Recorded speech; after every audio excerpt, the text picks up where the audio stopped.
In the woods of Elliott, Maine, stands quite the unusual house. Many people refer this as the Hobbit House of Maine. The Hobbit House has been well known in this town since the 1970s when it was built by a local doctor named Linda Wright. She had a vision to build something fanciful and whimsical. The contractors, the DoorDash, they all come and take a picture right away, immediately. Do you mind if I take a picture? Daria and Scott Coleman bought the house in 2022 after seeing it listed online. She woke me up at 3 o'clock in the morning saying she found the house. We're going to Elliott in the morning. I said, okay. So that's how it all started. We were one of about 120 people, I think, here for the open house. The Colemans say they were drawn to this setting and the house's clever design with its curved cedar shingles. There's 4 layers and it's all in waves to give the curves. It is watertight. It's amazing how well it's held up. I mean, we got to get some of the moss off now. We have a few acres here and we are tucked in wonderfully into the woods on the river. It's so unbelievably peaceful. And that's what we love about it. When we pulled in, the purple irises were blooming. However, the Hobbit House needed a lot of TLC, says realtor Allie Goodwin. The seller was a very interesting, very eclectic collector, and each room was filled to the brim. We had to hire antiques dealers and pickers, send things to auction, send things to resale, and clean out the house. There was giant holes in the deck. There were trees growing out of those holes. I, in fact, fell through one. The Colemans spent 2 years renovating the 4,000 square foot house while preserving its quirky details. This is the primary bedroom, and off it is the sleeping porch, which has a little hobbit door.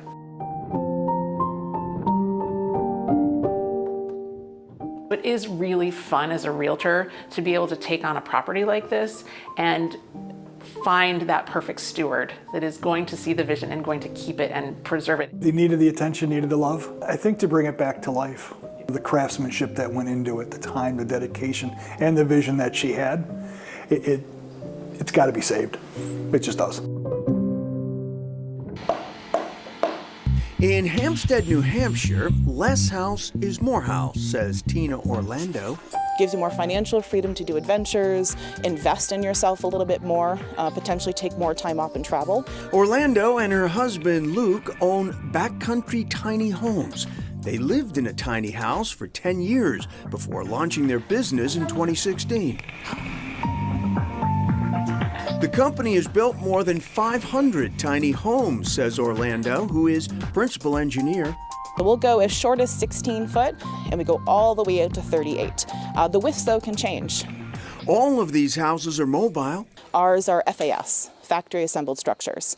So that means they have to be permanently adhered to a chassis or a trailer frame, and that they can still travel and go to RV parks. Believe it or not, this house has all the basics, including a built-in vacuum cleaner. It's almost the smallest one that you can really build. So let's assume it's about 110 square feet, but the function for this home is going to be more of an office. The construction practices are very similar to residential construction for New England in terms of how we frame, insulate, and ventilate, but really we want to focus on lighter material. It's an odd thing to think of, but your gas mileage for your house. We want to make sure if you're traveling, you're not also spending a lot of money to do so. Booking and designing a tiny house requires a 12-month lead time. Costs average from $80,000 to $100,000 or more, depending on upgrades or custom design. We find that more than 50% of our clients are 55 plus in age. And it seems to be they're interested in moving closer to family, retiring early, selling out items that they probably would have held on to. Other clients are looking for flexibility. If, climate changes or something happens, I can just pick it up and kind of move to a new area. If I need to move for a job, I can move it. Kayla Janowski not only bought this tiny house, but she now works at Backcountry Tiny Homes. I love tiny houses since after high school, and so when I came here to build mine, I was going in to make a payment and I saw that they were hiring. Janowski's house has everything from a wood stove to cozy nooks for her dog. I love their customizability. I love their affordability. I really love the idea that you have everything you need, all the spaces you need, and then the world kind of becomes part of your house because you don't spend as much time in your house. You have more money to go out and do things, and then you can put it on a big plot of land, and then suddenly that's your footprint for your house. So more simplicity, less debt, more life type thing.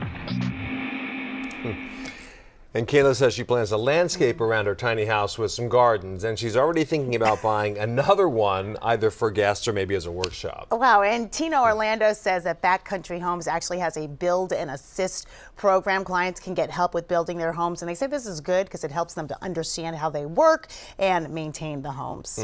All right, coming up, a modern marvel on the North Shore.